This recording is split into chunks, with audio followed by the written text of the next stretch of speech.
Cher cadre d'Info, je viens de visionner le film Bacon et il est à mon avis que le film va avoir un impact négatif s'il est traduit par exemple au Japon.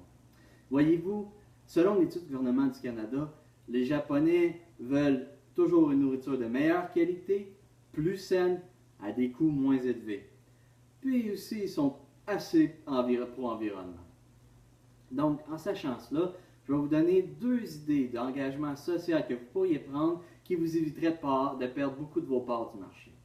Voyez-vous, vous ne devez pas juste avoir une approche juridique ou une approche de marché. Moi, je pense que vous devriez avoir une approche même, je dirais, militante. C'est ce qui fonctionne aujourd'hui, c'est ce qui vend aujourd'hui. Vous devez être militant. Donc, voici les deux manières de faire. La première chose que je vous propose, c'est d'avoir un meilleur traitement envers les animaux. La seconde, c'est de vous assurer que vous avez un moins gros impact au niveau de l'environnement. Je sais, je suis au courant qu'un changement initié peut avoir l'impression d'être problématique, d'avoir une saveur imposée, puis c'est exactement pourquoi vous devez donner un plan clair à vos éleveurs. Voici comment. Vous devez premièrement faire preuve de leadership. Vous devez donner une vision inspirante de ce que vous allez faire. Vous devez donner une vision concise de ce que vous allez faire. Vous devez les éclairer. Vous devez toujours leur donner le maximum d'informations qu'ils ont besoin. Toujours. Comment vous devez faire ça?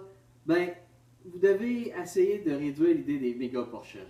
Même si je sais que dans la vidéo, ils n'appellent pas ça des méga-porcheries, c'est ce que les gens en reçoivent. Donc, qu'est-ce que vous devez faire? C'est vous assurer de réduire le nombre d'animaux. La raison est simple. Plus il y a des animaux, plus il y a du stress. Plus il y a du stress, plus les animaux produisent d'acide. Plus il y a d'acide produit par un animal, plus la viande est de moins bonne qualité, tout simplement. Ensuite de ça, vous devez vous assurer que l'eau que vous avez utilisée soit nettoyée, puis vous devez vous assurer aussi que l'eau ne soit plus utilisée pour répandre le purin. Tout simplement parce que l'eau infiltre la terre, va dans la nappe phréatique, pollue la région au complet. Donc, vous devez faire ces changements-là. Je suis au courant qu'il y a toujours une résistance à des changements aussi importants et aussi coûteux, puis c'est pour ça qu'il faut toujours penser décristallisation, institution du changement et recristallisation.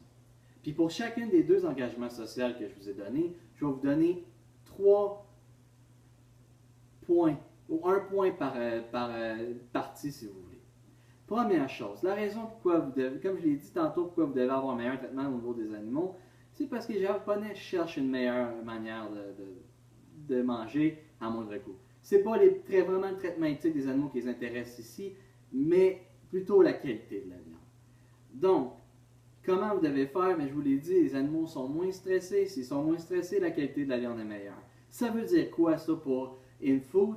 Bien, InFood va devoir payer un petit peu plus cher ses produits aux producteurs tout en vendant au même prix les Japonais. Ce qui veut dire à court terme, vous allez perdre un peu d'argent. Mais à long terme, vous allez en gagner. Au niveau de l'environnement maintenant, ce que je vous conseille, c'est tout simplement ces 3 affaires. 1, c'est clair qu'il faut que vous ayez un moins gros impact sur l'environnement. Mais la raison est simple. Maintenant, vous savez pourquoi. C'est tout simplement parce que les Japonais sont pro-environnement. C'est pas un hasard, par exemple, qu'il y a le protocole de Kyoto. Les Japonais, ça fait depuis les années 90, c'est pas les années 80, qu'ils ont dans leur politique des idées de comment changer leur impact au niveau de l'environnement. Alors que nous autres, c'est plus des années 2000. Ça vous donne une bonne idée. Donc, en sachant ça, vous devez vous assurer, par exemple, d'avoir un moins gros impact sur vos dos. Comment vous, les cadres, pouvez faire? Mais moi, je vous conseille simplement ceci. Vous devez financer les éleveurs qui vont vouloir être prêts à mettre des systèmes en place de filtration des eaux. Et vous, en tant que compagnie, vous devez investir dans un organisme qui va vous aider à nettoyer les eaux déjà sables. Je suis conscient, très conscient même, qu'à court terme, ça va vous coûter cher. Mais à long terme, vous allez non seulement avoir une meilleure image pour vendre plus, mais en plus de ça, vous allez probablement aller chercher des parts de marché beaucoup plus importantes qu'elles étaient avant.